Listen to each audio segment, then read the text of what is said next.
परिसरात मोठी लोकवस्ती असल्याने या परिसरात हॉस्पिटल असल्याने याचा परिणाम असा होऊ शकतो। आता उष्णतेचे दिवस आहे उन्हाळ्याचे, इथं जर स्फोट झाला त्याला जबाबदार कोण असणार आहे? या अगोदर याच्यावर कोणी दक्षता घेतली का नाही? हे अनेक वर्षापासून या जागेतच का आहे?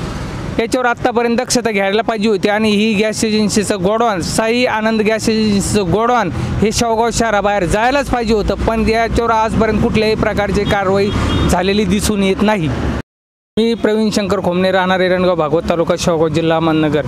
मी आज तहसील शेवगाव यांच्यासमोर यासाठी उपोषणाला बसलो आहे। साई आनंद गॅस एजन्सी हे गेल्या अनेक वर्षापासून कृषी उत्पन्न बाजार समिती यांच्या जागेमध्ये आहे।